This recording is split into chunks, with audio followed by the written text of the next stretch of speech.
Hello, I'm Carol DeChaine, your intuitive spiritual guide for practical matters and certified Marconics energy recalibration practitioner. Thank you so much for joining me. Today I'm going to talk about money. Yes, it's an ongoing conversation that we all have to some extent or the other. And I know some of you, your initial reaction, some of them are to roll your eyes and go, oh, I hate talking about money. And other people are going to look at it and say, all right, I know it's about time. I need to talk about it. Things are not going well. Fine. And then there are those groups that say, yeah, I love talking about money. Where do you fall in there? Wherever you are, that's your money mindset. It's the beliefs that you have about money. And you may say, I don't have any beliefs about money. I will say, you're wrong. Because even if your belief is, I deserve it, I can have it, that's a belief. So I want you to look at what you have currently in your reality around money. What do you have currently in your money reality, and what do you think you deserve? And if they match up and everything is fabulous, what are you listening to me for? No, I'm just kidding. But honestly, it's very rare. So if you're consciously believing you deserve every good, wonderful thing, and you have it, then you're on the road that you want to be on. But if you think, I deserve it, and yet you can't make your bills at the end of the month, or you're worried about money in any way, shape, or form, or even if you just want to go out and take a first-class ticket flight somewhere, and you can't because you don't have the money, then there's an kind of a disconnect between your conscious mind and what you have, which means that underneath your conscious belief structure, there's your subconscious belief structure. And that subconscious belief structure can really get in our way because it's subconscious. We can't really see what it is or know what in the world we're doing. So if you look at the difference and they don't match up, and you want to heal your current reality and change it, then looking at the subconscious beliefs and trying to discover what they are will really help you, because it will change your reality when you really get it moving along. So I'm going to give you some different belief structures that you may have and or may not have, and I want you to see if it resonates with you. So I'm going to go through a few different belief structures. And if you have a piece of paper handy, put it in 3 different columns. And I want you to write down first, these are things that I believe that really resonate, that they're part of what I am. And then I want you to have a column for your parents. And if you hear something that belongs to them and you go, that's their structure, I know they believe that, then write that in for them. Write their name down under, or the kind of belief it is. And then third, I want you to write down anybody you spend a lot of time with. So whether it's a spouse, whether it's a best friend, maybe it's an ex-spouse that you used to hear all the time, if these are their belief structures and you're around them enough, or maybe teachers that you remember really well, usually they don't talk about money, but just in case they did, then have those 3 different columns. So you have yourself, you have your parents, and you have close people that you spend a lot of time with, other relatives and different people. So here's the first one. The first one is lack. Do you feel like there's not enough money out there in the world? That if you have money, other people don't, and everybody else maybe has all the money, and that's why you don't have any. So that's one piece of lack. Another piece might be that, and I used to hear this all the time, that you're very spiritual, and therefore you shouldn't really have money. And because of that, you end up giving away because it makes you more spiritual. And I say to that, bullpucky. Because to be honest, if you do it from a grateful heart and you want to give your money away, that's one thing. But if you give it away because you shouldn't have it, there's an underlying belief there that you don't deserve it, or that there's not enough, and therefore you need to give what you have to other people so they have more. And that makes you a better and more spiritual person. And for me, that's just a belief in lack, that there isn't enough to go around. So there's different ways of looking at lack. See if one of those matches up with one of the three columns that you have. Another one is working hard. So if you feel you have to work hard for the money, like that song, she works hard for the money, so hard for its honey. If that's the case, then maybe what that looks like is that you work really hard. You have a day job, perhaps, and you have worked there and you work hard and get your paycheck, and it's happened for a number of years. And then all of a sudden, you get really good at your job. So maybe you're super efficient and you don't have to work as hard in your own estimation because you're working smart. But that's not working hard. So maybe your brain says, subconsciously, you don't really feel you deserve that anymore.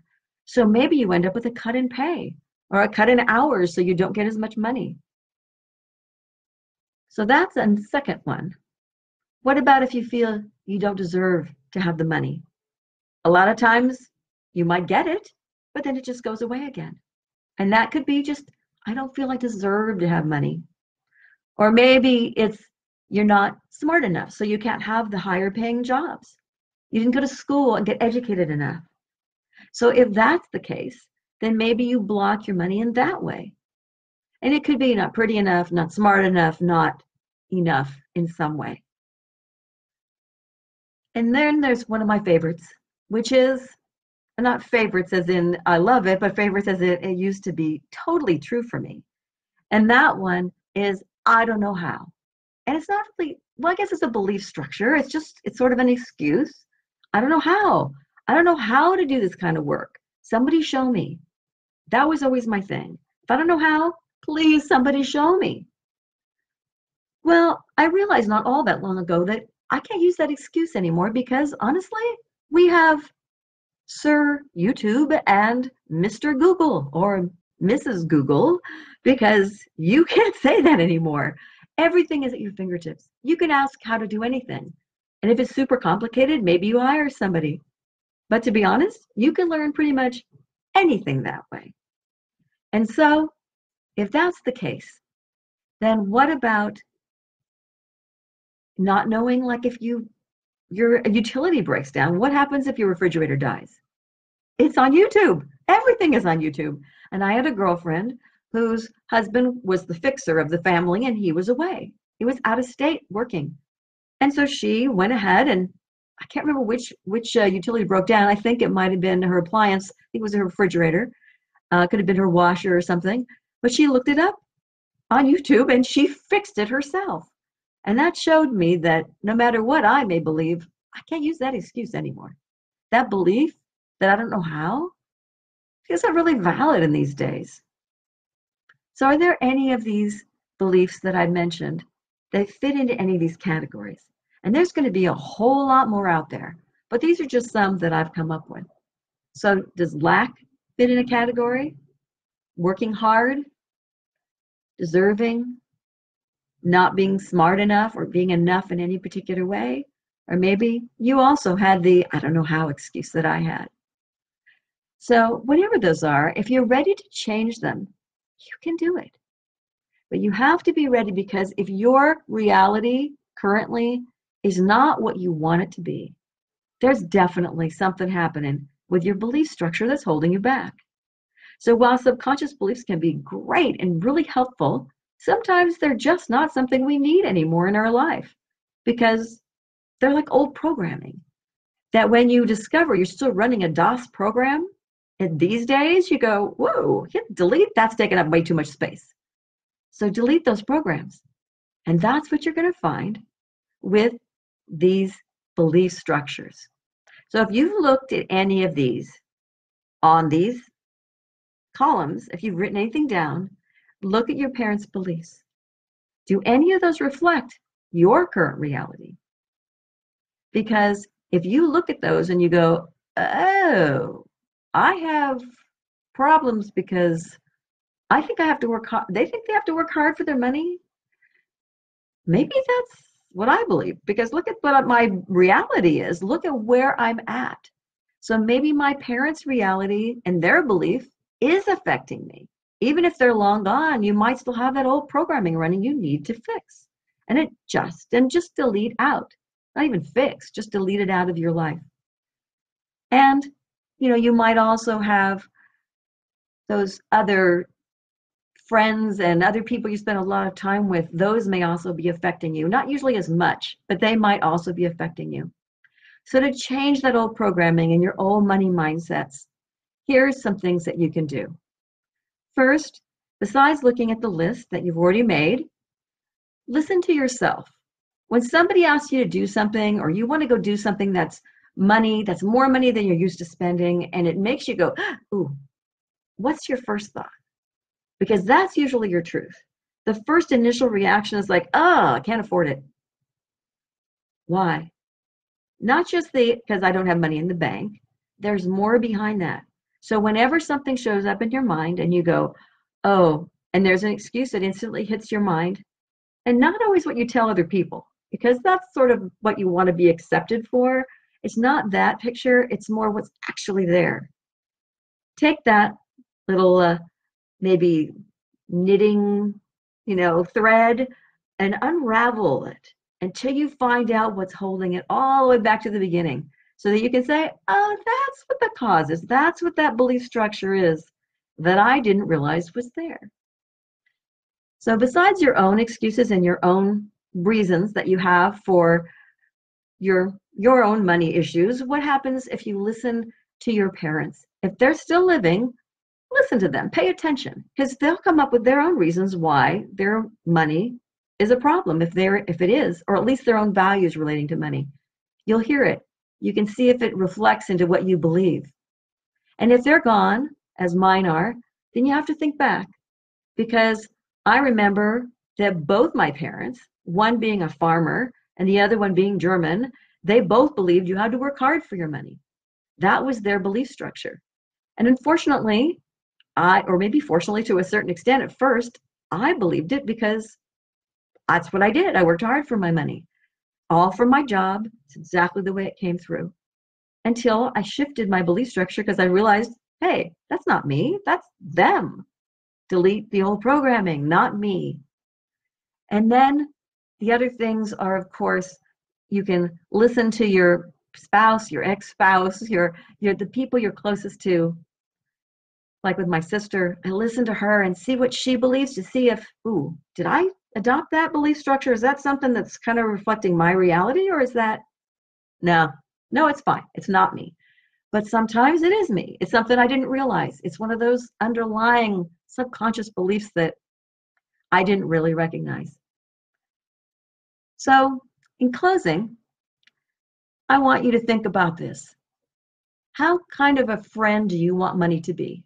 So if you think of money as a person and as your best friend, do you want them to be reliable? Do you want to say, hey, money, I'm moving on Saturday. Can you be there for me?